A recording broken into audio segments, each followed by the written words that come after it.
جن صورتوں کو اللہ رب العزت نے انسانیت کے لیے منتخب کیا، سلیکٹ کیا، جیسا قرآن کی مدینے میں جانے کی بات کی صورتوں کا اگر آپ مطالعہ کریں تو صورتوں کی آیتیں وضاحت کرتی وہ کس کے لیے، کہیں کہتے یا ایھا الذین آمنوا ایمان والو، تو کہیں کہتی یا ایھا الناس اے لوگو، تو کہیں کہتی اہل کتاب اے اہل کتاب، ہے نا، تو کہیں مشرکین سے، اس طرح سے خطاب کرتی ہے۔ لیکن مکی صورتوں کا خطاب انسانیت سے، وہ سیدھے اپنے میسج کو پہنچاتی ہے، اور یہ صورتوں کا اللہ رب العزت نے انتخاب کیا کہ نبی اکرم صلی اللہ علیہ وسلم ان صورتوں کے ذریعے لوگوں کو ابتدائی مرحلے میں پیغام پہنچا اسلام کا۔ تو گویا یہ صورتیں بہت کامن میسج لیے ہوئے ہوتی ہے، ہیومینٹی انسانیت کے لیے ہوتی ہے اور جامع پیغام کے ساتھ ہوتی ہے۔ تو ہم لوگوں کا یہ کام ہے ان صورتوں کو ہم پڑھیں، ان کو ہم سمجھیں، اور اس میں دیے ہوئے پیغام کو ہم سمجھیں، اور جو عمل کرنے کی طرف ترغیب دلاتی ہے یہ صورتیں ریکمینڈ کرتی ہے اس کی طرف عمل کرے، جن اعمال سے وعیدیں سناتی ہے، ہم کو ڈراتی ہے اور وارن کرتی ہے کہ یہ کام نہ کرو، ہم ان سے بچنے کی بہرحال کوشش کریں۔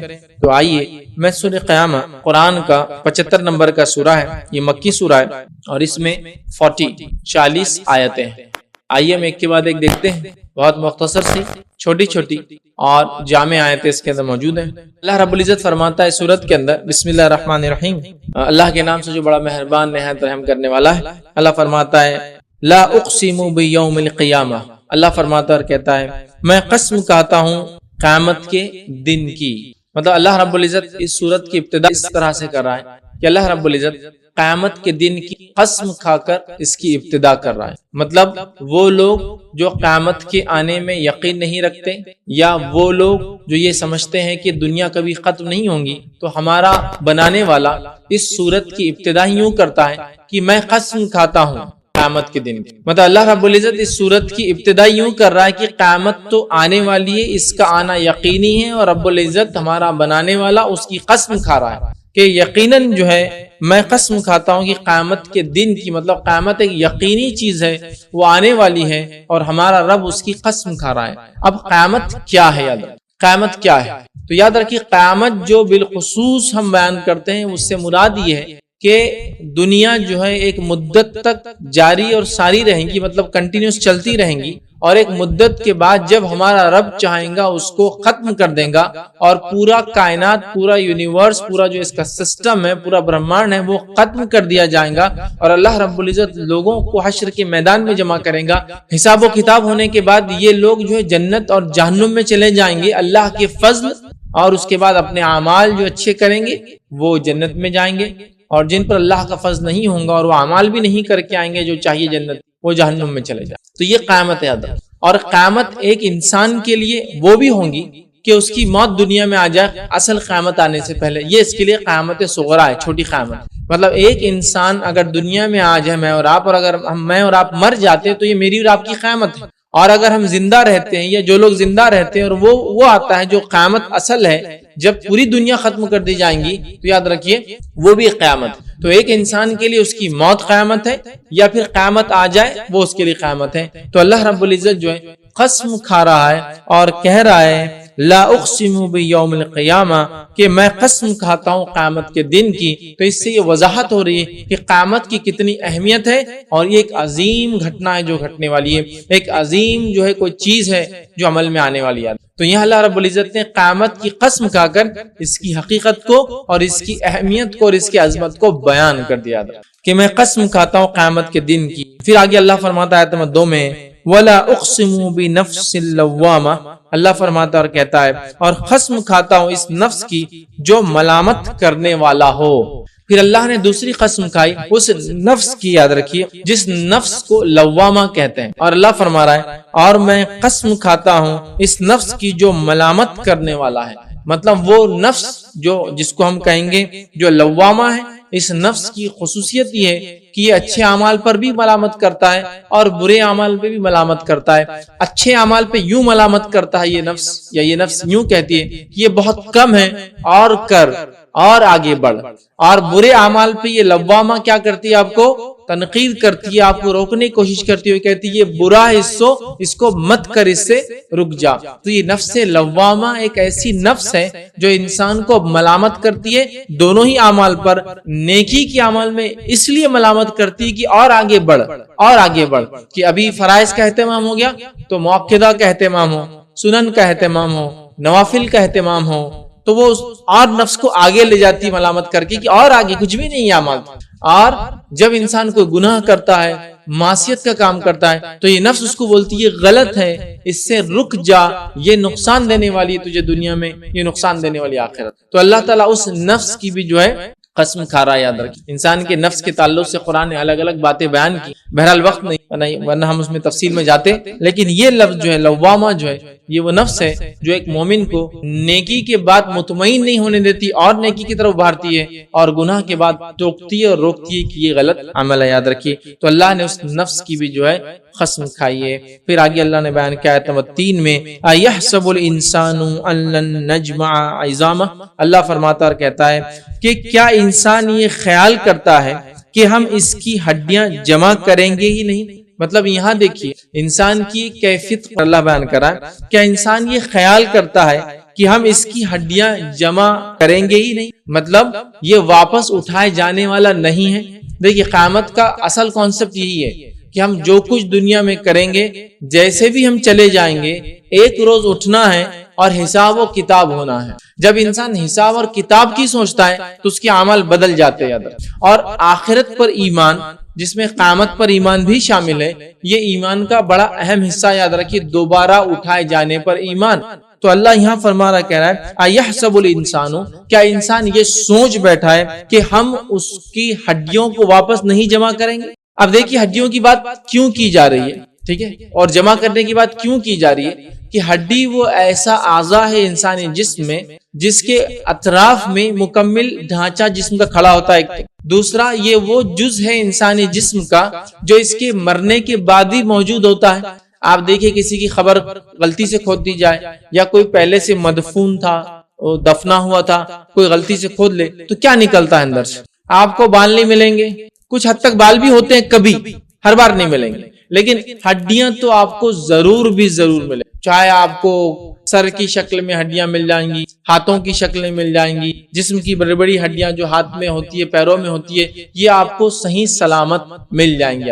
تو یہ ایک ایسی چیز ہے جو صحیح سلامت ہوتی ہے. اور سائنسی اعتبار سے سائنس تو اب یہ بھی دعویٰ کرنے لگی ہے کہ اگر ہمیں ہڈیاں مل جاتی ہے اور ان ہڈیوں سے ہم جو مادہ ہمیں چاہیے اگر وہ نکال پاتے ہیں مکمل طور سے، تو ہم کمپلیٹلی ایک جانور کا یا ایک انسان کا ریکنسٹرکشن کر سکتے. یہ دعوے کی جا رہے ہیں ان دا سینس، اس معنی میں کہ اس کا مادہ لے کر اس جیسا انسان پیدا کرنے کی کوشش کی جا سکتی. سمجھ رہے آپ؟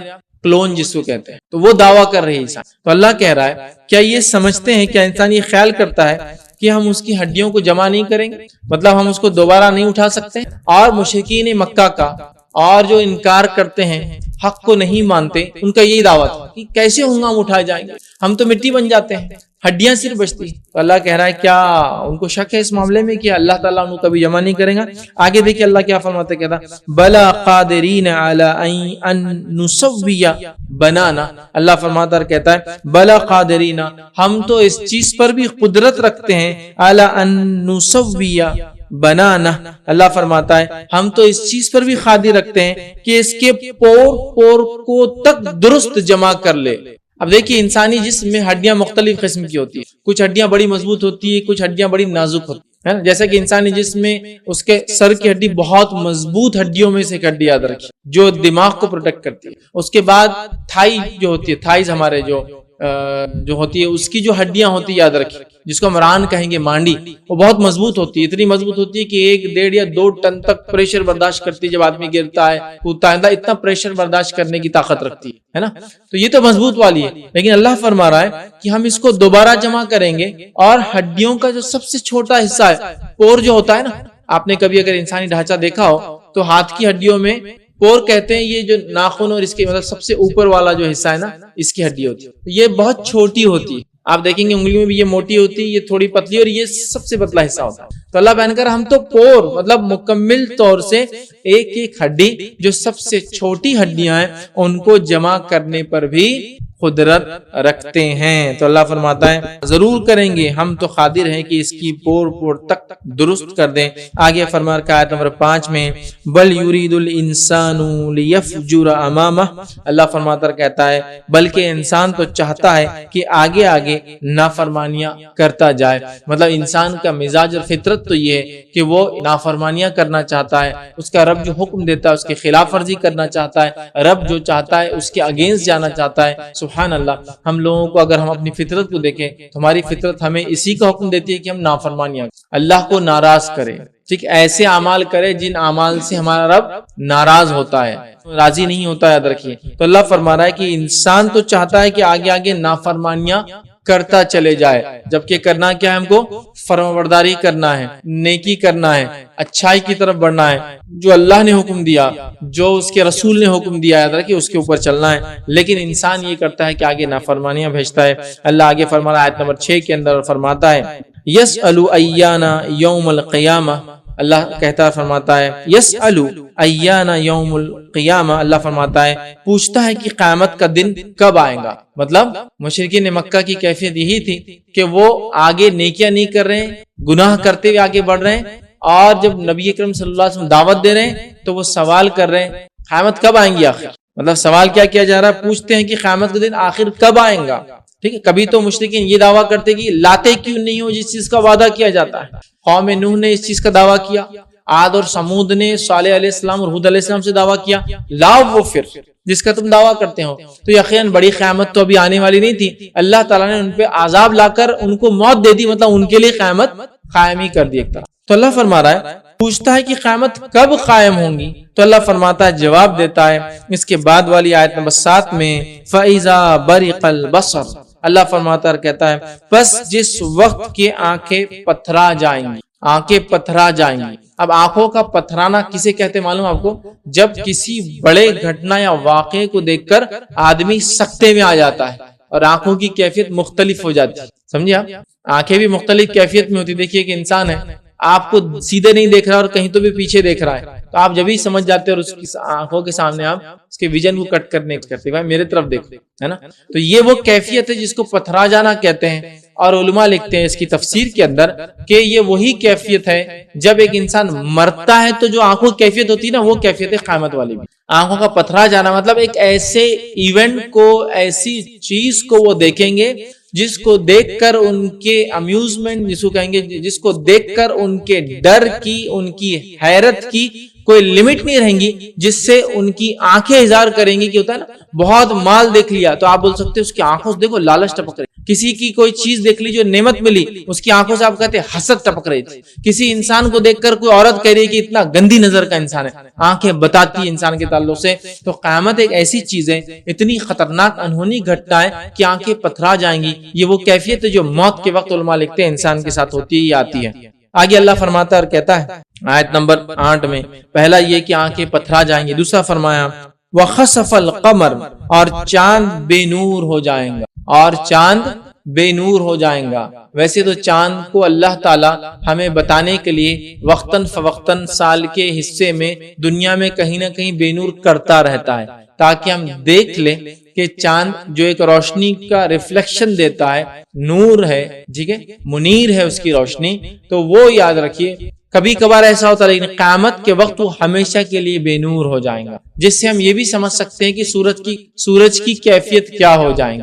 اس لیے کہ ہم جانتے ہیں چاند کی خود کی روشنی نہیں ہوتی ہے, سورج کی روشنی جو ہے چاند پر پڑتی ہے اور وہ روشنی کو وہ ریفلیکٹ کرتا ہے ہم پر. جب خاص طور سے رات ہو جاتی ہے تو ہم محسوس کرتے ہیں, لیکن جب دنیا چاند اور سورج کے بیچ میں آ جاتی ہے چاند کو گرہن لگ جاتا ہے بے نور. تو قیامت جب قائم ہوں گی چاند ہمیشہ کے لیے بے نور ہو جائیں گا. پھر فرمایا وَجُمِعَ الشَّمْسُ وَالْقَمَرُ, اور سورج اور چاند جمع کر دیے جائیں گے. اس کا مفسرین نے ایک معنی یہ لیا کہ جیسے چاند بے نور ہو جائیں گا سورج بھی جمع کر دیا جائیں گا, مطلب دونوں بے نور ہو جائیں. اور ظاہر سی بات ہے سورج کی بے نوری چاند کی بے نوری کا نتیجہ بنتی ہے, چونکہ چاند جو ہے سورج سے آنے والی روشنی کو ریفلیکٹ کرتا ہے. تو اللہ نے فرمایا کہ اس دن چاند اپنی روشنی کھو دے گا، اس کی روشنی ختم ہو جائیں گی، ویسی نہیں جیسی ٹیمپرری کبھی کبھار گرہن پہ ہوتی ہے، یہ پرماننٹ وہ اپنی نور کو کھو دیں گا۔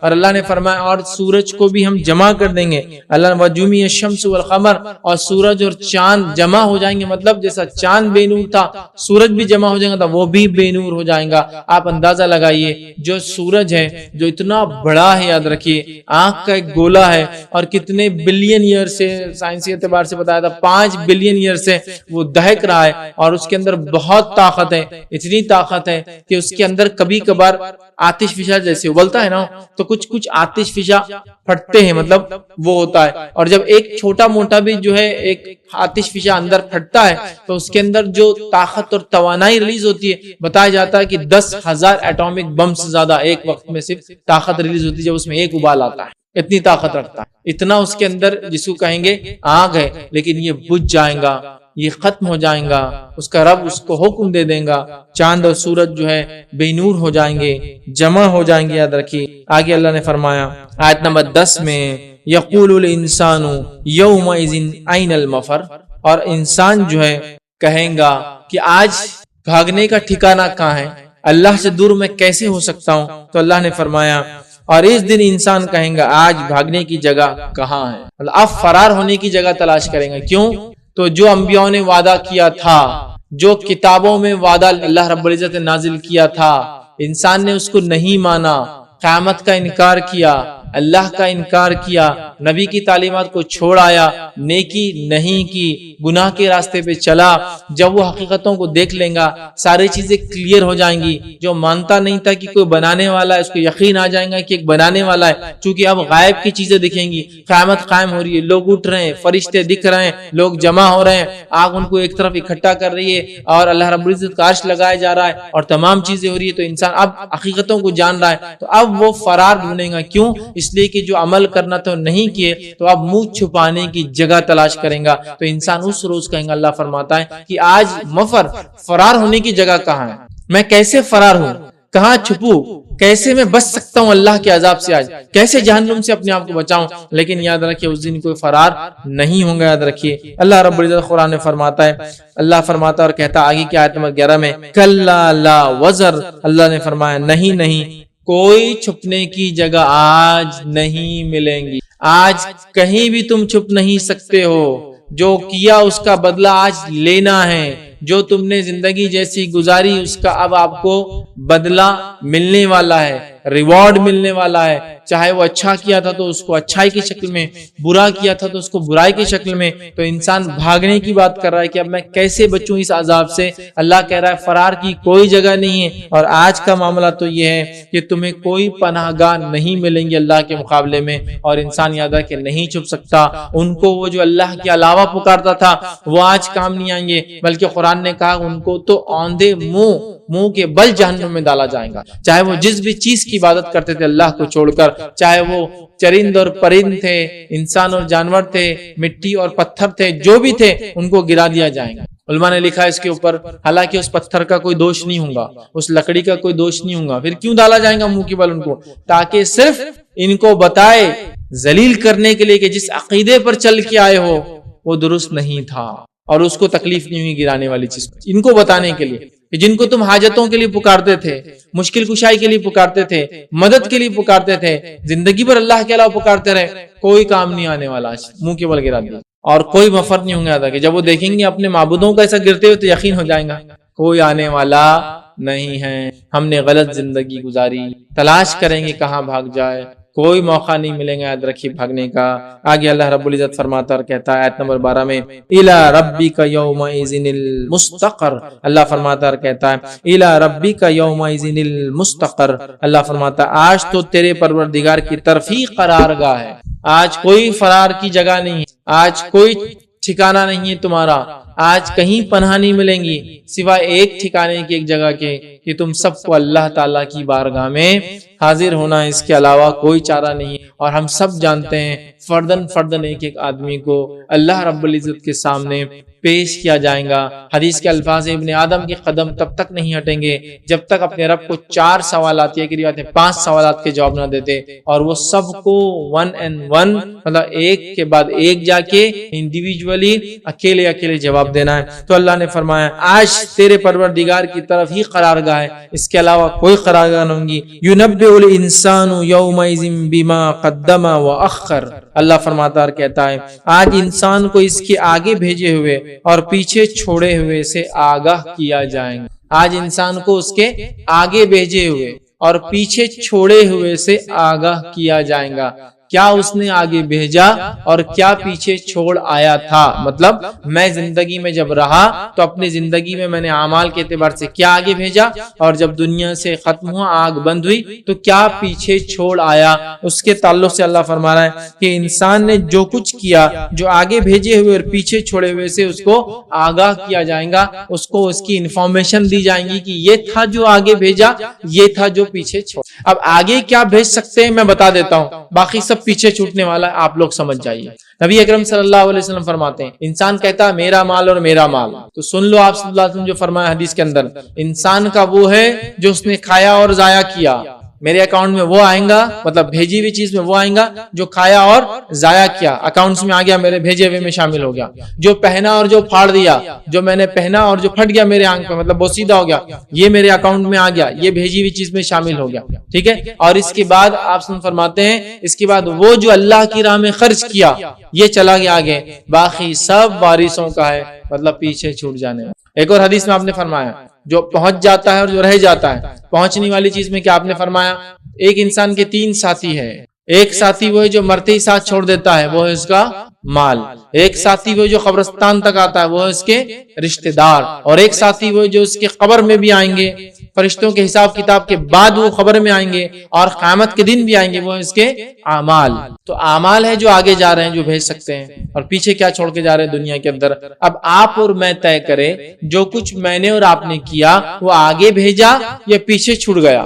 ابھی ہماری پلاننگ پوری وہ ہے کہ آگے کیا بھیجنا ہے وہ نہیں ہے، یہاں کیا چھوٹنے والا پوری پلاننگ اس کی۔ آپ نے گھر بنایا، اچھی بات ہے، لیکن یہ گھر ساتھ جائیں گا؟ بتائیے، نہیں جائیں گا، نہیں جائیں گا۔ کیا جائیں گا؟ وہ جو اعمال بھیجے آپ نے اور وہ جو اچھے کام کیے وہ جانے والے، یہ نہیں جانے والا۔ یہ بھی مباح ہے، جائز ہے، لیکن اس کے لیے اس کی ٹوپی اس کے سر، اس سے لون لے کے اس کو وہ کر دیا، اس سے لون لے کے یہ کر دیا، گھر بنا لیا، جگہ لی تو کبھی قبضہ کر لیا، زیادتی کر لی، پڑوسی کا حق مار دیا، سب کچھ یہ کر کے کیا بنایا؟ وہ چیز بنایا جو پیچھے رہنے والی ہے، پتہ نہیں وارث اس پہ کیا کریں گے۔ اور کبھی کبھار تو یہ دیکھا گیا کہ آپ کی اور میری تدفین سے پہلے لوگ بولتے یہ تو طے کر لو اس کا کیا ہوگا۔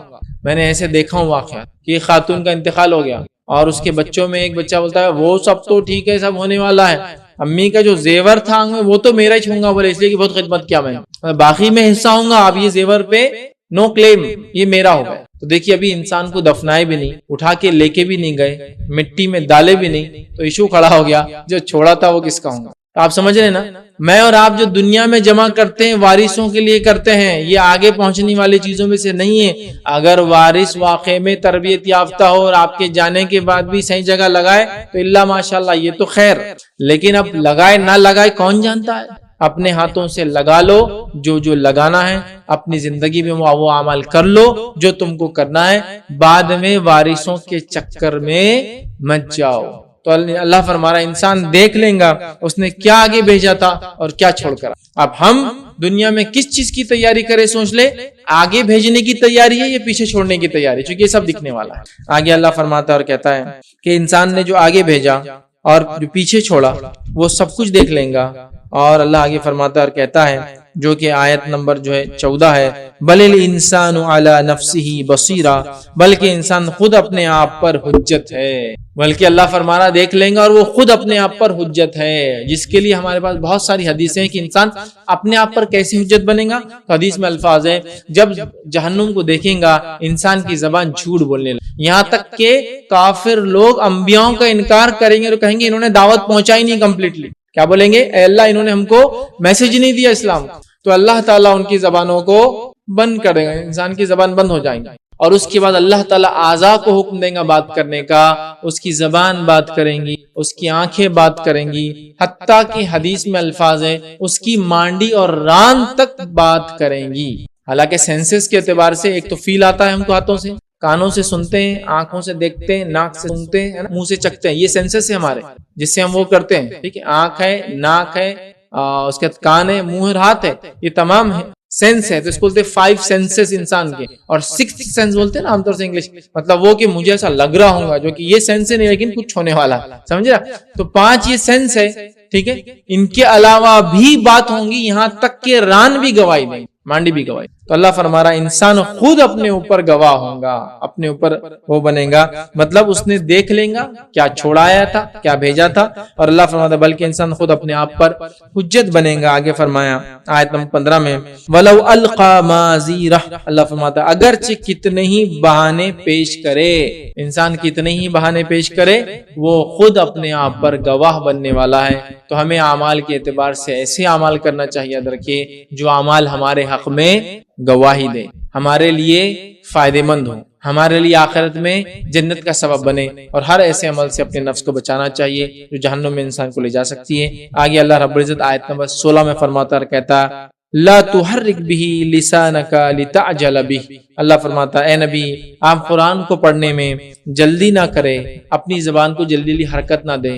یہ واقعہ اس لیے بیان کیا، مفسرین لکھتے ہیں کہ نبی اکرم صلی اللہ علیہ وسلم جب قرآن نازل ہوتا اور جبرائیل علیہ السلام آپ کو سناتے تو نبی اکرم صلی اللہ علیہ وسلم اس در سے کہیں آپ بھول نہ جائے، قرآن کو تھوڑا جلدی جلدی پڑھتے، مطلب جبرائیل علیہ السلام سناتے اور آپ فوراً پڑھنا شروع کرتے۔ تو اللہ رب العزت نے تسلی دی کہ نبی اپنی زبان کو آپ جلدی جلدی حرکت نہ دے، ٹھیک ہے، اس کی آپ کو ضرورت نہیں ہے۔ کیوں؟ ان علینا جمع و قرآن، اس قرآن کا جمع کرنا اور آپ سے پڑھانا ہماری ذمہ داری ہے۔ تو آپ بالکل نہ گھبرائے، قرآن کو اطمینان کے ساتھ آپ بعد میں پڑھیں جب ہمارا فرشتہ پورا قرآن نازل کر دیتا ہے، اس لیے کہ آپ ڈریے مت، اس کا جمع کرنا اور پڑھانا یہ ہماری ذمہ داری ہے۔ اس سے مفسرین یہ بات بھی لکھتے ہیں کہ قرآن کا نبی اکرم صلی اللہ علیہ وسلم کو یاد کرانا اور اس کو پڑھانے سے مراد نبی اکرم صلی اللہ علیہ وسلم کے احکامات کو لوگوں تک کمپلیٹلی پہنچا دے، یہ بھی اللہ کا ذمہ ہے۔ تو اس کو پڑھانا، جمع کرنا اور پڑھانا ہمارا ذمہ ہے۔ آگے اللہ نے فرمایا فَإِذَا قَرَأْنَاهُ فَاتَّبِعْ قُرْآنَهُ، پھر جب ہمارا فرشتہ پڑھ لے تو اے نبی اس کے بعد آپ پڑھے۔ پہلے نبی اکرم صلی اللہ علیہ وسلم ساتھ پڑھتے تھے، قرآن نے کہا بعد میں پڑھے، اس کے بعد جب بھی جبرائیل علیہ السلام آتے نبی اکرم صلی اللہ علیہ وسلم پورا سنتے اور اس کے بعد آپ ریپیٹ کرتے جو جبرائیل علیہ السلام نے آپ پر نازل کیا ہے، یاد رکھے۔ پھر آگے اللہ رب العزت نے فرمایا ثم ان علینا بیانہ، اور اس کا بیان کر دینا یہ ہماری ذمہ داری۔ اس قرآن کو جمع کرنا، آپ سے پڑھوانا مطلب آپ کو یاد کرانا، اور اس کا بیان کرنا، اس کا سمجھانا یہ ہماری ذمہ داری ہے۔ تو کہا ثم ان علینا بیانہ، یہ ہماری ذمہ داری ہے کہ ہم آپ سے بیان کرائیں۔ اس سے ایک بات اور پتہ چلتی، یاد رکھیے کہ نبی اکرم صلی اللہ علیہ وسلم یہ ذات ہے جو قرآن کو بیان کریں گے، اس کی وضاحت کریں گے، اور یہ اللہ کا ذمہ تھا کہ اپنے نبی کے ذریعے ہم تک اس قرآن کو بیان کروا دے کہ اس کی حرام اور حلال، واضح چیزیں یا متشابہ چیزوں کو وضاحت کر دینا، یا چیزوں کی وضاحت کرنا، یا احکامات دینا، حلال حرام سمجھانا، یہ اللہ کا ذمہ تھا کہ اپنے نبی سے ہم تک پہنچا دے۔ اس سے علماء یہ بھی لکھتے ہیں کہ نبی اکرم صلی اللہ علیہ وسلم کی زندگی کو بھی اللہ نے اسی لیے محفوظ کیا تاکہ وہ قرآن کی تفسیر چونکہ اس میں ہو، تو احادیث بھی اسی طرح اہمیت رکھتی، یاد رکھیے جیسا قرآن اہمیت، اس لیے کہ اس کے بغیر ہم قرآن کو بھی سمجھ نہیں سکتے۔ تو کہا اے نبی ثم ان علینا بیانہ، اس کا بیان کرنا، آپ کے ذریعے لوگوں تک پہنچانا یہ بھی ہمارا بہرحال ذمہ ہے۔ اللہ آگے فرماتا اور کہتا ہے آیت نمبر 20 میں کلا بل تحبون العاجلہ، اللہ فرماتا اور کہتا ہے کہ پھر اس کی وضاحت کر دینا ہماری ذمہ داری ہے، نہیں تم جلدی ملنے والی دنیا کی محبت رکھتے ہو، جو چیز بالکل عجلت والی ہے، جلد والی ہے، جلدی ملنے والی ہے، تم اس چیز کی محبت دل میں رکھتے ہو۔ قیامت کا آنا حق ہے، اللہ نے بتا دیا، حساب و کتاب ہونا ہے، اللہ نے بتا دیا، اعمال جو بھیجے گئے اور جو چھوڑایا وہ وضاحت ہونے والی ہے، انسان اپنے معاملات پر خود گواہ بننے والا ہے، انسان ہڈی کا ایک ایک چھوٹا پارٹ جڑا کر انسان کو واپس جمع کرنے والا ہے، وضاحت مکمل ہو گئی۔ اب اللہ فرما رہا ہے تم تو دنیا میں جو چیز جلدی ملتی ہے وہ چکر میں ہو، بالکل اجلت سے جو چیز ملتی ہے تم وہ چکر میں لگے ہو، اور کیا ملتا ہے جو چیز جلدی ملتی ہے ہم کو، جو ریزلٹ دکھتا ہے. مثال کے طور پر اگر میں یہاں مالدار ہو گیا تو مجھے لگتا بس میرا بیڑا تو پار ہو گیا، لیکن کیا دنیا میں مالدار ہونا آخرت میں کامیاب ہونے کی دلیل ہے؟ یہ میں ہرگز یہ نہیں کہہ رہا ہوں، اور شریعت بھی یہ نہیں کہتی کہ مالدار لوگ کامیاب نہیں، لیکن سوال یہ کیا دنیا میں مال ہونا، خوبصورتی ہونا، اولاد ہونا، مطلب بہت لڑکے تھے مجھے، بڑا خاندان تھا میرا، یا خوب زمینات ہونا اور سونے اور چاندی کے پہاڑ ہونا، کیا یہ آخرت میں کامیابی کی دلیل ہے؟ اگر دنیا میں صحیح استعمال ہوا تو انشاءاللہ اللہ کے فضل کے بعد یہ آخرت میں کامیابی کی دلیل ہے، لیکن اگر ان کا استعمال صحیح نہیں ہوا تو یہ دنیا میں بھی ناکامی کی دلیل ہے، اور مرنے کے بعد تو بڑی ناکامی کی دلیل ہے. تو اللہ فرما رہا ہے انسان تو جو جلدی ریزلٹ ملتا ہے وہ چکر میں ہے، اور واقع میں ہم لوگوں کا چکر یہی ہے. ہم لوگوں کو کیا چاہیے؟ جو جلدی ملتا ہے. اب قیامت ہوں گی، موت آئیں گی، پھر دیکھا جائے گا. ابھی کیا مل رہا ہے؟ پیسہ، تو رشوت لے لو. ابھی مل رہا ہے نا، مرنے کے بعد جو ہوگا دیکھا جائے. ابھی کا موت آئی ہوئی، پھر توبہ کے دروازے تو کھلے ہی ہے نا انشاءاللہ. پھر حج کا موقع تو ہے ہی نا اپنے پاس، بس جو ابھی مل رہا ہے اس کے چکر میں ہم لگے. اگر انسان آخرت پہ نظر رکھے نا تو دنیا کے بہت سارے معاملات تو یوں ہی سدھر جائیں گے. اگر ایک مسلمان آخرت پہ نظر رکھے نا تو دنیا کے بہت سارے معاملات کی اصلاح یوں ہی ہو جائیں گے میری آپ کی بات. چونکہ آخرت پر ایمان یہ رزلٹ ہے، رزلٹ، نتیجہ. اور نتیجے کا جب انسان کو پتا ہو کہ اچھے کام سے اچھا نتیجہ ہوں گا، برے کام سے برا نتیجہ، تو وہ اس کی زندگی الگ ہوگی. یاد رکھ، بہت الگ زندگی گزاریں گا. ہر کام میں یہ سوچیں گا کہ ٹھیک ہے میں اگر یہ لے لوں گا تو اس سے مجھے رشوت دے لوں گا تو اس سے پیسہ جلدی آ جائے گا، لیکن آخرت پہ اس کا امپیکٹ بہت خطرناک ہے، تو نہیں میں نہیں لے سمجھ رہا. تو انسان دیکھیے دو ہی ایسٹ ڈیولپ کر سکتا، ایک یا تو دنیا کے ایسٹ کریں گے تو آخرت کے ایسٹ کریں. اگر آپ بول سکتے دنیا میں مالدار لوگ گزرے نا جنت میں وہ بھی جائیں گے، ہاں جائیں گے، لیکن وہ ایسٹ ایکچولی مال یہاں جمع نہیں کی، وہاں کے لیے کی انہوں نے، وہ بھی تو یہاں کے ہوتے ہیں یا وہاں کے ہوتے ہیں، دونوں نہیں ہو سکتے. یاد رکھیے، سمجھا بات؟ یہ بات بڑی اہم ہے، یاد رکھیے سمجھنے کی. آپ نے کیا ڈیولپ کیا دنیا میں، کیا چیز آپ نے کی، ٹھیک ہے؟ کوئی دونوں میں سے ایک چیز ہی ہوں گی. یاد رکھیے ہم دیکھتے ہیں جب دنیا میں لوگ 2 نمبر معاملہ کرتے ہیں شرعی اعتبار سے، تو یہ ایک ایسٹ ڈیولپ کر دنیا کا، آخرت کا ایسٹ چلا جاتا ہے. زندگی میں بیوی اطاعت گزار نہیں ہوتی، نافرمان ہو جاتی ہے، بچے جو بگڑ جاتے ہیں، خرافات، بدعت میں، برائی میں ملوث ہو جاتے ہیں، اس کے بعد ان کی زندگیاں وہ ہو جاتی ہے، اور باقی معاملات آپ خود نظر سے دیکھ سکتے ہیں کہ میرے معاملات میں گڑبڑ ہو رہی ہے. معلوم سلف صالحین کا حال یہ تھا کہ اگر کوئی بھی ایک چیز گڑبڑ ہوتی دن میں تو فوراً سوچتے کہ آج اعمال کے اعتبار سے کیا ہوا غلط. یہ ان کی سوچ. جانور نے بات نہیں مانی، آج یہ نقصان ہوگا تو فوراً کیا میرے سے غلطی ہوئی. کہیں زکات دینے میں تو پرابلم نہیں ہو، کوئی عمل میں رب کو ناراض تو نہیں کر دے جو یہ ہوا آج میرے سے. یہ ان کا معاملہ تھا. ہمارا معاملہ بہت الٹ ہو گیا. تو یہاں اللہ رب العزت فرما رہا ہے تم تو جو جلدی نتیجہ ملنے والی دنیا کے چکر میں ہو. اور آگے اللہ رب العزت پھر فرماتا ہے اور کہتا ہے وَتَذَرُونَ الْآخِرَةَ، اور آخرت کو چھوڑ بیٹھے ہو. دنیا سے محبت ایسی کی تم نے کہ آخرت کو تم بھلا بیٹھے ہو. حرام حلال کی تمیز چھوڑ چکے ہو، صحیح اور غلط کی تمیز چھوڑ چکے ہو، حق اور باطل کی تمیز چھوڑ چکے ہو، اپنی منمانی اور اللہ کی رضا کے مطابق کام کرنا اس معاملے کو چھوڑ چکے، مطلب اپنی منمانی اختیار کر چکے اور اللہ کی رضا چھوڑ چکے. تو اللہ فرما رہا ہے تم تو آخرت کو چھوڑ بیٹھے. واقع میں یاد رکھیے یہ آیت تو آئی تھی ابتدائی دور میں، یہ انسانیت سے خطاب کر رہی تھی. اس زمانے میں صحابہ بھی اس کو سن رہے تھے اور مشرک مکہ بھی اس کو سن رہے تھے، لیکن یہ ہمارے لیے کہ ہم آخرت کو. آج زندگی کا کون سا ایسا عمل ہے جو میں بتاؤں گا جو آخرت کے لیے میں نے یہ عمل میں نے نہیں کیا صرف اس وجہ سے کہ میں اللہ سے ڈرتا ہوں اور آخرت میں مجھے کیا بدلہ ملے گا، تو میں نے آج یہ عمل ہم کو زندگی میں اگر اپنے آپ کو ہم دیکھیں اور کھنگالے اپنے اعمال تو ہم کو کہیں بھی ایسا عمل نہیں ملیں گا اللہ ماشاءاللہ. میں الزام تو نہیں ڈال سکتا لیکن یہ حالت ہو ایسے چند اعمال ملیں گے جو شاید اللہ کے لیے ہم نے چھوڑے اور آخرت بدلا صحیح نہیں. ہم تو ہمارا معاملہ یہ بعد میں دیکھا جائے گا، ابھی توبہ کر لیں گے، ابھی تو بیوی بچوں کا مسئلہ ہے، ابھی تو بچوں کا یہ چل رہا تھا، پیسوں کی ضرورت ہے تو ابھی چلنے دو جو چل رہا ہے. ارے لیکن کسی کا حق مار لیا تم نے، بعد میں توبہ کر لیں گے نا، واپس لوٹا دیں گے نا بعد میں اس کا حق. لیکن اگر وہ دنیا سے چلا جائے وہ آدمی بعد میں آپ کو نہ ملے تو کیا کرو گے؟ ٹھیک. تو اللہ فرما رہا ہے تم دنیا کی زندگی سے محبت کرتے ہو، آخرت کو تم لوگ جو ہے چھوڑ بیٹھے ہو، بھلا چکے ہو.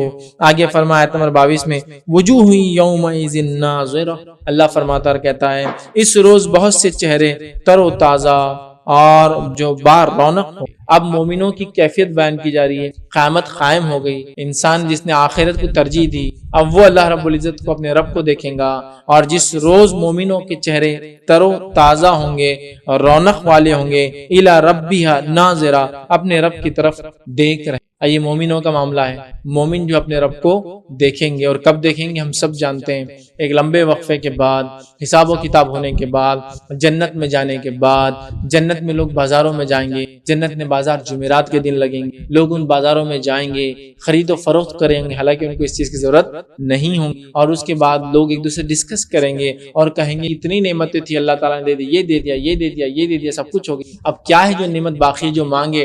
ڈیمانڈ کیا کرے؟ ہر چیز ڈیمانڈ جو کرتے ہیں سوچتے چیز مل جاتی ہے۔ اس کے بعد وہ کہیں گے کہ کچھ نہ کچھ تو ہوگا، ہم بلاتے ہیں، وہ اپنے علماء کو بلائیں گے جو ان سے کہیں گے کہ ایک نعمت ابھی اللہ تعالیٰ نے جو ابھی نہیں دی وہ ابھی باقی ہے، یاد رکھ۔ اور وہ نعمت کیا ہوں گی؟ وہ یہ نعمت ہوگی کہ وہ علماء کہیں گے، لوگ پوچھیں وہ کیا باقی ہے، تو کہیں گے اللہ کا دیدار ابھی باقی۔ پھر مومن ڈیمانڈ کریں گے کہ اللہ تیرا دیدار ہم کو کر، اور نبی اکرم صلی اللہ علیہ وسلم کی کئی روایتیں بہرحال جس سے ہم کو پتہ قرآن کی آیتیں بھی ہیں کہ اللہ رب العزت کا دیدار ہی سب سے بڑی حقیقت ہے دنیا کی، جس کو یہ مل گیا اس کو سب کچھ مل گیا۔ اور مشرکین کو سب سے بڑا عذاب جو جہنم میں ملے گا وہ جہنم کی آنکھ سے بڑا عذاب یہ ہوگا وہ اپنے بنانے والے کو کبھی نہیں دیکھ پا۔ تو سب سے عظیم نعمت ایک مومن کو جو ملیں گی وہ صرف اور صرف اپنے رب کو دیکھنا، دیدار ہوگا، اور کافروں کو سب سے بڑی اذیت ہوں گی، کبھی دیکھ نہیں پائیں گے کہ ان کا خالق کون تھا، ان کا کریٹر کون تھا، ان کا مالک کون تھا، ان کا پالنہار کون تھا، کس نے۔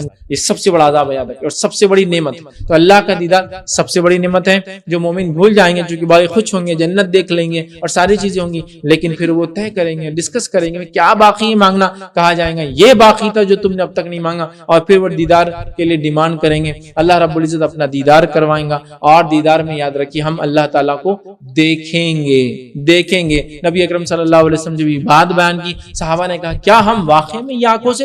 تو کہا یہ آنکھوں سے، مطلب جنت میں وہ پھر سے آئیں گے، ہاں ہم وہ آنکھوں سے اللہ تعالیٰ کو دیکھیں گے، لیکن یاد رکھیے اس کا ادراک تو نہیں کر پائیں گے، لیکن دیکھیں گے۔ حدیث میں الفاظ ہیں، نبی اکرم صلی اللہ علیہ وسلم فرمایا تم ایسے اللہ کو دیکھو گے جیسے 14ویں کے چاند کو دیکھتے ہو، دیکھو گے، لیکن 14ویں کے چاند کو ہم دیکھ سکتے، اس کا ادراک نہیں کر سکتے۔ ادراک سمجھتے ہیں نا، احاطہ نہیں کر سکتے کتنا بڑا ہے چاند، لیکن دیکھ سکتے ہیں، لیکن کتنا بڑا ہے، کتنا چوڑا ہے نا، کیسی، کچھ نہیں کر، لیکن دیکھ تو سکتے ہیں۔ یہ تو موقع ہے تو دیکھ سکتے ہیں، یاد رکھیے۔ دنیا کی آنکھوں سے تو ہم دیکھ ہی نہیں سکتے، یاد رکھیے۔ جب مرنے کے بعد اٹھیں گے اللہ آنکھوں میں وہ چیز دیں گا، یاد رکھیے۔ اس لیے کہ موسیٰ علیہ السلام نے دنیا میں ڈیمانڈ کیا، نہیں دیکھ پا، ہے نا۔ اللہ نے کہا کہ موسیٰ ضد کر رہے ہو، وہ اس پہاڑ کو دیکھ لو۔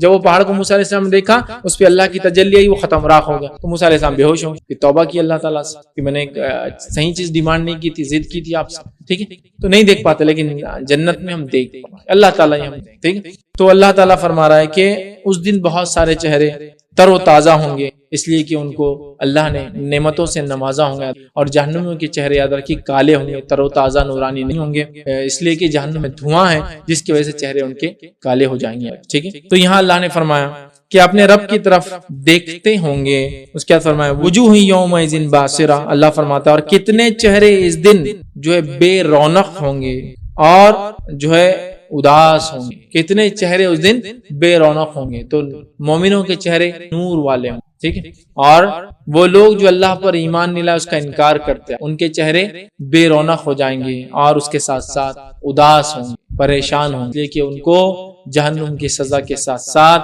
یہ چیز بھی پتہ چل جائیں گی کہ کبھی ان کے رب کا دیدار نہیں ہوگا۔ اور نبی اکرم صلی اللہ علیہ وسلم جنتی جنت میں جانے کے بعد اور جہنمی جہنم میں جانے کے بعد اللہ رب العزت جو ہے دونوں کے بیچ میں فرشتے کو حکم دیں گا کہ ایک دمبا لایا جائے، اور وہ دمبا نہیں ہوگا، فرشتے کو حکم دیں گا کہ موت کو لایا جائے، اور موت کو ایک دمبے کی شکل میں لایا جائے، اس موت کو دمبے کی شکل میں لایا جائے گا، اور جب وہ اس شکل میں لایا جائے گا اور بیچ میں لایا جائے گا اور اللہ حکم دیں گا اس کو ذبح کر دینا، فرشتہ اللہ کے حکم سے اس کو ذبح کر دیں گے، اور جنتی خوش ہو اٹھیں گے اور جہنمی بے انتہا چیخیں گے اور چلائیں گے، کیونکہ دونوں کو پتا چل گیا اب اس کے بعد موت، سمجھ رہے ہیں۔ تو جہنمیوں کو افسوس پر افسوس ہے، ایک تو جو لوگ ایمان نہ لائے اس کی حالت میں مر جائے تو یہیں سے افسوس والا، فرشتے جو لینے آتے بہت بدبخت، مطلب جس کو کہیں گے اس کو برے برے بدبخت، تو اس کے ناموں سے پکاریں گے، انتہائی چہرے ان کے خراب ہوں گے، بدبودار لباس لے کر آئیں گے، خبر کے اندر اس کے اعمال انتہائی گندے شکل کے اندر آئیں گے، اس کے بعد اٹھایا جائیں گا تو رب کا دیدار نہیں ہوگا، اٹھایا جائیں گا تو الگ صفوں میں لگا کے حساب کتاب کر کے جہنم میں پھینک دیا جائے گا، جہنم میں پھینکنے کے بعد اس کو یقین ہو جائے گا رب کا کبھی دیدار نہیں ہوگا، وہاں موت کو لا کر ذبح کر دیا جائے گا، اس کی تکلیف ہے، جہنم کے اندر آگ دھواں دھواں اور مختلف گناہ جو کر کے اس کے عذابات ہیں، تو ان کے لیے صرف اور صرف اداسی ہے، پریشانی ہے اور برا حال ہے۔ تو اللہ نے فرمایا اس روز جو ہے بہت سارے چہرے ایسے ہوں گے جو اداس ہوں گے اور بے نور ہوں گے، بے رونق ہوں گے۔ اللہ فرماتا کہتا ہے سمجھتے ہوں گے کہ ان کے ساتھ کمر توڑنے والا معاملہ کیا جائے گا۔ آپ سمجھ بھی جائیں گے کہ اب کمر توڑنے والا معاملہ مطلب بہت ہی برا حال، محاورہ بولتے نا کمر توڑ عذاب، کمر توڑ سزا، مطلب بہت ہی خطرناک جس کے اندر انسان بیکار ہو جاتا ہے۔ تو اب سمجھ چکے ہوں گے جن کے چہرے بے نور ہوں گے کہ کمر توڑ معاملہ تمہارے ساتھ ہونے والا ہے۔ پھر اللہ نے فرمایا اور کہا کلا اذا بلغت التراقی، اور اللہ نے فرمایا نہیں جب روح جو ہے ہنسلی تک پہنچیں گی۔ ابھی دیکھیے پہلے پارٹ میں قیامت قائم کا ہوگا تذکرہ، دوسرے پارٹ میں مومنوں اور کافروں کے ساتھ کیا معاملہ ہوگا وہ معاملہ اللہ بیان کرتا ہے۔ اب جو ہے اللہ تعالیٰ وہ قیامت کی بات کر رہا ہے جو موت پہ قائم ہو جاتی ہے۔ میں نے کہا نا قیامت دو ہے، ایک بڑی قیامت وہ جو لوگ زندہ ہوں گے ان پہ آئیں گے، جو دنیا ختم انتم پرلے، ٹھیک ہے، پھر ڈے آف ججمنٹ قائم ہوگا، حساب کتاب کا دن۔ لیکن ایک انسان کی موت اس کے لیے قیامت ہوتی ہے، وہ قیامت کا بھی تذکرہ سورہ قیامہ میں آ جا رہا ہے، ٹھیک ہے۔ تو اب کیا فرمایا اللہ رب العزت نے، نہیں جب روح ہنسلی تک پہنچ جائیں گی، یاد رکھیے، ٹھیک ہے۔ اب ہنسلی تک پہنچنے سے کیا مراد ہے کہ روح کا نکلنا اور ایک ہڈی جو کاندھوں کے بیچ میں گردن سے نیچے ہوتی ہے، دونوں شولڈرز کے بیچ میں، اور گردن جہاں شروع ہوتی ہے اور باڈی ختم ہوتی ہے وہاں ایک ہڈی ہوتی ہے۔ تو اللہ فرما رہا ہے نہیں جب روح جو ہے ہنسلی تک پہنچ جائیں گی، گلے تک آ جائیں، ٹھیک۔ پھر اللہ فرماتا ہے کہتا ہے وقیل من راق، اور کہا جائیں گا کہ کوئی جھاڑ پھونک کرنے والا ہے۔ اب یہ آدمی کی انڈیویجول قیامت ہے، ابھی وہ قیامت تو نہیں ہے لیکن وہ مر رہا ہے، تو اس کا تذکرہ ہو رہا ہے کہ جب ایک انسان کی روح گلے تک آ گئی، اور پتہ ہے نا آپ کو روح جو ہے پیروں سے نکلتی ہے اور گلے سے آتی ہے اور گلے سے پھر ایک آواز کے ساتھ نکل جاتی ہے۔ اسی لیے جان جب جاتی ہے تو بہت سارے لوگ آپ نے دیکھا ہوگا کہ پہلے سے ان کو پتا ہوتا ہے، کن لوگوں کو جو اطراف میں اور کبھی کبھار ان کو پتا ہوتا ہے، چونکہ اگر اچانک آنے والی موت نہ ہو تو پھر پیروں سے ہی شروع ہوتی ہے، اور جو آس پاس والے بھی کچھ لوگ جو نالجبل ہوتے ہیں، کئی لوگوں کے اموات دیکھ چکے ہوتے ہیں، وہ فوراً پہچان لیتے کہ ارے آ گیا وقت۔ تو آپ بولتے نا ارے ان کی موت سے پہلے انہوں نے پیر باندھ دیے تھے، ہاتھ باندھ دیے تھے، ان کو پتا ہے تکلیف ہوں گی بعد میں وہ ہوگا، تو فوراً وہ جسم کو سیدھا کرنا شروع کر دیتے ہیں، یا ٹھیک ہے لٹا دیتے ہیں، جو بھی بہرحال۔ تو پیر سے شروع ہوتی ہے، بہت جلدی ہوتا ہے یقیناً یہ پروسیس، پھر وہ یا تو کبھی شروع ہو جاتی ہے اور نزا یہاں کے اٹک جاتی ہے، تو کہیں لمبے دیر تک ہوتی ہے، نزا بہت لمبی چلی، ٹھیک یہ بھی ہوتا ہے۔ تو بہرحال تو اللہ فرما رہا کہہ رہا ہے جب روح گلے تک آ گئی، اور اللہ فرما رہا ہے اور لوگ کہنے لگے، ٹھیک ہے، اور کہا جائے گا کہ کوئی جھاڑ پھونک کرنے والا ہے، مطلب کوئی ہے جو اب اس کا علاج کرے، کوئی اس کو اٹھا دے، کوئی موت سے اس کو بچا لے، کوئی دوا ہے، کوئی ورد ہے، کوئی ذکر ہے، کوئی دم ہے، کوئی وظیفہ ہے، کچھ پڑھ لو تاکہ یہ بچ جائے۔ اب کچھ کام نہیں آنے والا کیونکہ روح اب نکلنا شروع ہو گئی جسم سے۔ تو اللہ نے فرمایا کہ جب جو ہے روح ہنسلی تک پہنچ جائیں گی اور کہا جائیں گا کیا کوئی ہے جو اس کی جان بچا لے، جھاڑ پھونک کرے، وید، طبیب، ڈاکٹر، علاج کرنے والا کوئی ہے جو کر سکے؟ پھر اللہ وَظَنَّ أَنَّهُ الْفِرَاقُ، اللہ فرماتا ہے وَظَنَّ أَنَّهُ الْفِرَاقُ، اور جان لیا اس نے کہ یہ وقت جدائی کا ہے۔ اب وہ آدمی کو بھی یقین ہو جاتا ہے کہ میرے مرنے کا وقت ہے، لیکن یاد رکھیں یہ وقت میں توبہ قبول نہیں، یہ وقت توبہ کرنے۔ ایک بار روح جسم سے نکلنا چالو ہوئی، یہ توبہ کا وقت نہیں۔ ہاں نیک انسان کو اللہ موقع دیتا ہے، وہ اس وقت بھی توبہ کرتا ہے، ذکر کرتا ہے اللہ کا، سب کچھ کرتا ہے، وہ ظاہر سی بات ہے اس کے درجات کو اور بلند کرتی ہے۔ لیکن ایک بدبخت کو یہ موقع توبہ کا موقع نہیں رہتا، اس کو وہ چانس نہیں، سمجھ رہا کہ فرشتوں کو دیکھ لیا، حالات دیکھ لی، غائب کی چیزیں دیکھ لی، نہیں ہوتا ہے۔ جیسے کہ جب فرعون ڈوبنے لگا، نزا کی حالات کو پہنچا، تب کیا کہا؟ میں ایمان لایا موسیٰ اور ہارون کے رب پر، لیکن فائدہ نہ پہنچایا۔ جبرائیل علیہ السلام نے مٹی اٹھائی اس کے منہ میں ڈال دی۔ اب فائنل تھا اسٹیج، اب کچھ بھی نہیں ہے، تم نے ساری نشانیاں دیکھی تب تو ایمان نہ لائے، اب موت کا وقت آ گیا، نزا ہے، اب بولتے ایمان لائے موسیٰ اور ہارون کے رب پر۔ یہی تو دعوت تھی موسیٰ اور ہارون کی کہ ایمان لاؤ ہم پر پوری زندگی۔ یہ ٹائم پہ ایمان کام نہیں آتا، یہ نزا کی کیفیت، موت سے پہلے کی کیفیت جس میں انسان دیکھ لیتا ہے کچھ علامتوں کو، اب اس کو ایمان لانا فائدہ نہیں ہوتا، اس کو اس کے عمل پہ توبہ فائدہ نہیں ہوتی۔ لیکن ایک مومن کے لیے ظاہر سی بات ہے یہ ایک اچھی موت کی علامت ہے کہ اللہ کا ذکر کرتے ہوئے، استغفار کرتے ہوئے، توبہ کرتے ہوئے چلا جائے، یہ ایک اس کی فضیلت ہے، لیکن یہ فائدہ دینے والا موقع نہیں ہوتا یاد۔ تو اب جو ہے اس کی جان جو ہے نکلنے کا وقت آ گیا، لوگ کہہ رہے کوئی ہے بھائی اس کا علاج کر سکتا ہے۔ اللہ فرماتا ہے اور جان لیا اس نے کہ یہ تو اب جدائی کا وقت ہے، اب جسم کو چھوڑ کر روح کو نکلنا ہے۔ اللہ فرماتا ہے اور کہتا ہے جدائی ہے وَتَفَّتِ السَّاقُ بِالسَّاقِ، اور پنڈلیوں سے پنڈلیاں لپٹ جائیں گی، جو کہ اب اس کی روح نکل رہی ہے تو اس کی شدت روح اس کی پنڈلیوں سے شروع ہو کے گلے تک، تو اب وہ بہرحال پنڈلیوں سے پنڈلیاں رگڑ جائیں گی۔ پھر اللہ نے فرمایا اِلَىٰ رَبِّكَ يَوْمَئِذٍ الْمَسَاقُ، اور آج جو ہے تیرے پروردگار کی طرف چلنا ہے، تیرے پیدا کرنے والے کی طرف چلنا ہے۔ کون بولیں گے اس کو؟ فرشتے بولیں گے کہ بھائی آج تو تجھے چلنا ہے، اب کوئی واپس نہیں، کوئی جھاڑ پھونک کام نہیں آئیں گی، کوئی جان پہچان، کوئی وسیلہ، کوئی ایمان، اب کوئی توبہ کام نہیں آ رہی ہے، وقت آ گیا اور اس کو اب نکال کے کہا جائے گا اب چلنے کا وقت بہرحال آ چکا ہے، پھر تیرے رب کی طرف جانا ہے۔ پھر فرمائے فلا صدق ولا صلی، اللہ نے فرمایا کہا اس نے نہ تو تصدیق کی اور نہ نماز ادا کی۔ اب دیکھیے اس کا جرم کیا بتایا جا رہا ہے، جسے لے جایا جا رہا ہے اور وہ نیک انسان نہیں تھا، اس کا جرم کیا بتایا جا رہا ہے؟ فلا صدق ولا صلی، اس نے تصدیق بھی نہیں کی انبیاءوں کی، جو انبیاء آئے پچھلی زمانوں میں قوم میں، اور آخری نبی محمد صلی اللہ علیہ وسلم کی مشرکین مکہ تصدیق نہیں کر رہے، اس نے تصدیق بھی نہیں کی کہ یہ اللہ کی کتاب ہے اور یہ محمد صلی اللہ علیہ وسلم کے نبی ہے، تصدیق بھی نہیں کی، ولا صلی، اور نماز بھی قائم نہیں۔ تو فرد جرم جو عائد ہو رہا ہے مرتے ہی ایک انسان پر جو ایمان والا نہیں تھا، وہ یہ ہے کہ پہلے تو نے تصدیق کیوں نہیں کی تھی، ایمان کو پہچان کر اس پہ ایمان لایا کیوں نہیں تھا، یقین کیوں نہیں کیا تھا انبیاء جو پیغام اور میسج لا رہے تھے۔ تو پہلا فرد جرم تصدیق کا ہی اس کے اوپر۔ تو ہمارے لیے بہت ضروری ہے کہ ہم تصدیق کریں اپنے زندگی میں، ستیہ کیا ہے، حق کیا ہے، سچ کیا ہے، اور تصدیق کر کے اس پر ایمان لائے، اس پر چلے۔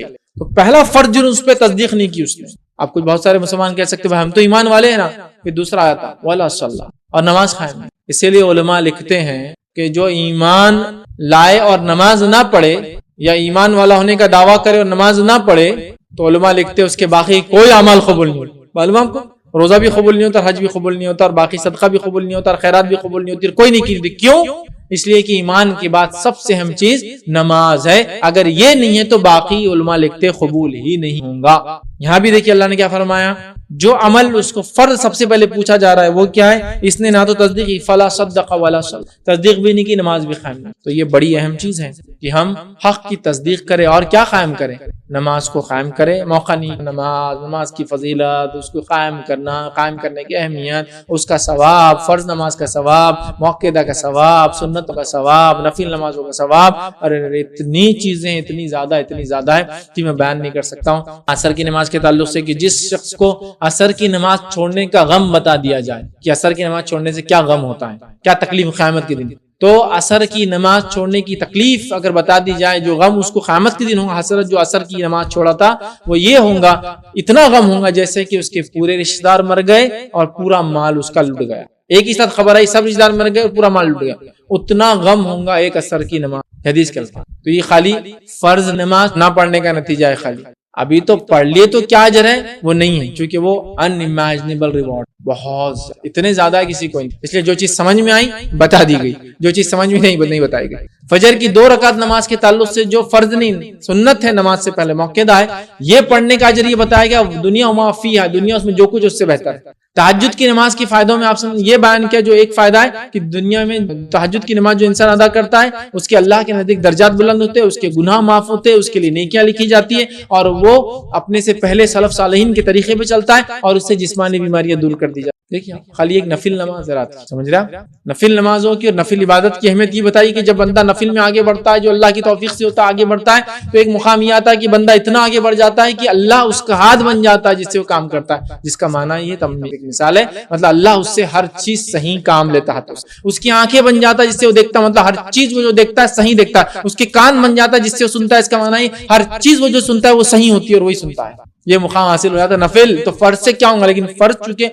علماء لکھتے ہیں بہت ساری جگہ جیسے عذاب کا تذکرہ ہے، تو کہیں تو عذاب بتائے گا جہنم، کئی جگہ عذاب بتائے نہیں گئے، کیا کہا کہ عذاب علیمہ، عذاب عظیمہ، یہ بتا کے چھوڑ دیا گیا، عذاب شدیدہ، بہت سخت عذاب، بہت بڑا عذاب، بہت دردناک عذاب، شدید عذاب، یہ کہہ کے چھوڑ دیا گیا۔ اور کچھ جگہ ڈیفائن کیا، پیتل کے ناخن آئیں گے، یہ کریں گا، یہ کھائیں گا، خون پیئیں گا، پیپ پیئیں گا، تو وہ عذاب جو عظیم شدید علیم کہہ کے چھوڑ دیے گئے، وہ عذاب علماء لکھتے جو ہمارے سمجھ میں نہیں آئیں گے، بلکہ اللہ نے اس کی انٹینسٹی بتا کے چھوڑ، سمجھ نہیں سکتے۔ تو ویسے نیکیوں میں بھی بہت ساری نیکیاں ایسی ہیں جو ہم سمجھ نہیں سکتے بلکہ ڈیفائنڈ نہیں ہے، لیکن ہم اس کے نفل سے اس کے فرض کا اندازہ لگا لے سکتے، سمجھ رہا۔ تو بہرحال اللہ نے فرمایا نہ اس نے تصدیق کیا، ایمان لایا، نہ نماز خواہ۔ پھر فرمایا آگے آیت نمبر 32 کے اندر وَلَكِنْ كَذَّبَ وَتَوَلَّى، اور جھٹلایا اور روگردانی کر دی، مطلب جھٹلایا اور پلٹ کر چلا گیا. ایک تو انکار کر دیا کہ تم نبی نہیں ہو، نعوذ باللہ، یہ کتاب اللہ کی نہیں ہے. انبیاء جب آئے تھے اور آج کے دور میں پیدا ہونے والے حق کو جانتے ہوئے انکار کریں تو اللہ نے فرمایا بلکہ جھٹلایا اور روگردانی کی، بھی منہ موڑ کے چلا گیا. پھر فرمایا ثم ذهب الى اهله يتمتع، پھر اپنے گھر والوں کے پاس اتراتا ہوا گیا. ایک تو جھٹلایا، تکبر کے ساتھ منہ پھیر کے گیا، اور اتراتا وہ اپنے گھر والوں کی طرف گیا. کچھ علماء لکھتے اس سے کچھ مخصوص کافروں کے سردار تھے جن کے نام بھی تفسیر میں آتے، میں نے بہرحال وہ نہیں رکھے، لیکن اس سے مراد ہم یہ لے سکتے ہیں کہ حق کا انکار کیا، حق سے روگردانی کیا، حق کے سامنے جو اپنے آپ کو جو ہے بڑا سمجھا، حق کو جھٹلایا اور اکڑ کر چلا. مطلب بالکل اتراتا ہوا کیا ہے، کچھ نہیں ہے، یہ سب حق یہی ہے جو میرے پاس ہے، یہ انبیاء نے جو لائی، جو کتابیں ہیں، یہ سب کچھ بھی حق نہیں. اور اتراتا ہوا اپنے گھر والوں کی طرف گیا. اللہ فرماتا آگے اولا لک فاولا، افسوس ہے تجھ پر، حسرت ہے. اللہ ایسے انسان پر افسوس کر رہا ہے جس کو عقل دی، سمجھ دی، اچھے برے کا علم دیا، اور اس کے بعد وہ اپنے بنانے والے کو نہیں پہچان سکا. یا پھر مشرکین مکہ جو ہے نبی اکرم صلی اللہ علیہ وسلم کو دیکھ چکی 40 سالہ زندگی، پھر بھی آپ پر ایمان نہیں لا رہے ہیں. ٹھیک ہے، افسوس ہے تجھ پر، حسرت ہے. ٹھیک ہے، پھر آگے فرمایا ثم اولا لک فاولا، پھر دوہرایا وائے ہے، خرابی ہے تیرے لیے، افسوس ہے، افسوس ہے، خرابی ہے اور افسوس ہے تیرے لیے. اللہ نے فرمایا. اس کے بعد فرمایا آیت نمبر جو ہے 36 کے اندر اللہ نے فرمایا کہا ایحسب الانسان ان یترک سدی. اللہ فرماتا ہے کیا انسان یہ سمجھتا ہے کہ اسے بیکار چھوڑ دیا جائے گا؟ مطلب انسان دنیا میں آیا ہے تو صبح یا اچھے برے کی تمیز نہیں دی جائیں گی. انسان دنیا میں آیا ہے تو حلال حرام اس کو نہیں بتایا جائیں گا. انسان دنیا میں آیا ہے تو کچھ کام کرو کچھ کام نہ کرو، کیا یہ کہا نہیں جائیں گا؟ ایسا سوچتا ہے انسان، مطلب یوں ہی دنیا میں بنا کے اس کو چھوڑ دیا؟ نہیں، ایسا نہیں ہے. دنیا میں آئے تو کوئی ایک پرٹیکولر کام کے لیے آئے، وہ کام ہے کہ اللہ کی عبادت کرنا، اور اس کا ایک طریقہ ہے سب سے پہلے ایمان لانا، پھر اس کے ہر دور میں جو لوگ گزرے ان کے انبیاء کے طریقے عبادت کرنا. ہم لوگوں کے لیے چونکہ ہم آخری نبی کی امتی ہے تو قرآن پر ایمان لانا اور آخری نبی محمد صلی اللہ علیہ وسلم کے طریقے پہ چلنا، یہ ہمارے لیے ضروری. تو انسان کیا یہ سوچتا ہے کہ پیدا کیا گیا اور یوں ہی چھوڑ دیا جائیں گا؟ مطلب کوئی اس کے لیے کام نہیں دنیا میں کرنے کی؟ نہیں، وہ ایک مقصد سے پیدا کیا گیا، اس کے لیے دنیا میں کچھ کام ہے پرٹیکولر کرنا ہے. تو کیا انسان یہ سمجھتا ہے کہ وہ بیکار چھوڑ دیا جائے گا؟ الم یکن نطفۃ من منی یمنا، اللہ فرماتا ہے کہتا ہے کیا وہ ایک گاڑے پانی کا قطرہ نہ تھا جو چپکایا گیا تھا؟ اب دیکھیے ایک بات پھر جو ہے اس سے بھی نیچے کی طرف آ رہی ہے. پہلے قیامت کا تذکرہ جو قیامت کبریٰ ہے، پھر اس کے بعد قیامت کے بعد لوگوں کے انجام کیا ہوں گے وہ ایک ساتھ آ گیا. پھر قیامت صغریٰ، انسان کی موت، اس کی قیامت کا تذکرہ ہوگا، اس کا یہاں تک تذکرہ آ گیا. پھر اس کی موت کے ٹائم پہ کیا بھاگ دوڑ ہوتی ہوگا. اب انسان کی تخلیق کی کیفیت بیان کی کہ تو یہ بھی موت والی کیفیت، یہ اس کی سٹارٹ ہو رہی ہے موت والی کیفیت، وہ مردہ ہوتا ہے اس کے بعد اللہ اس کو زندگی دے ہے نا. ہم پہلے مردہ تھے پھر اللہ نے ہم کو زندہ کیا، پھر ایک بار اور مریں گے دنیا میں، پھر ایک بار زندہ کریں. پہلے مردہ تھے پانی کی شکل میں، پھر زندگی ملی دنیا میں ابھی جی رہے، پھر مریں گے، سیکنڈ موت ہے، پھر اٹھا جائیں گے دوسری زندگی. تو 2 موت اور 2 زندگیاں ہیں، سمجھ رہے؟ تو اللہ رب العزت فرما رہا ہے انسان کو ہڈیوں کا تذکرہ ہو گیا. اب فرما رہا ہے کیا تم نے یہ نہیں دیکھا اپنے آپ کو کہ تمہیں پانی کا خطرہ تھے، صرف منی کا ایک خطرہ تھے؟ تم اپنی تخلیق کو دیکھو. کیوں کہ اگر تم پہلی پیدائش کو دیکھو گے تو دوبارہ اٹھائے جانے پہ کبھی انکار نہیں کرو. سمجھا؟ کسی چیز کو اگر بنانا مشکل ہے تو وہ کب ہے؟ پہلی بار یا دوسری بار؟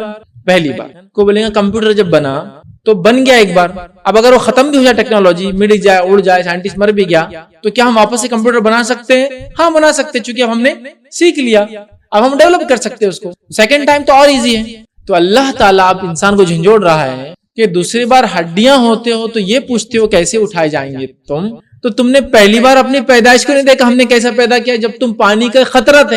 ابھی تو حال یہ کہ انسان دعویٰ کر رہا ہے کہ ہمیں اگر مخصوص جانوروں کی ہڈیاں مل جائے اور اس میں کروموزومز کے پورے سیٹ مل جائے تو ہم تو واپس بنا دیں گے. ڈی این اے ہم بنا کے اس کو پورا بنا دیتے، ہم پھر جانوروں کو کھڑا کر دیتے، بیچ میں چین میں تھوڑا بہت جو غائب ہو جا رہا ہے اس کے ڈی این اے ڈال کے ہم اس کو بنا لیتے. انسان یہ بات کر تو اللہ کہہ رہا ہے تم کو اس پہ تعجب ہے؟ تم اپنی پیدائش کو دیکھو، فرسٹ ٹائم تم وجود میں کیسے آئے. اگر وہ تم سمجھ جاؤ گے تو سیکنڈ ٹائم اٹھنے پہ کبھی انکار نہیں کرو. اور یہی وجہ ہے کہ قرآن نے انسانی پیدائش کو مختلف مرحلوں کو بہت ڈیٹیل میں تذکرہ کیا کہ کیوں کہ جب ایک بار پیدائش پر ایمان لاؤ گے نا تو دوبارہ اٹھنے پہ کبھی انکار نہیں کرو، ایمان لاؤ گے. تو اللہ فرما رہا ہے تم تو اپنے آپ کو دیکھو، تم تو پانی کا خطرہ تھے، اگر انکار کرتے ہو آخرت کا تو اپنے آپ کو دیکھو.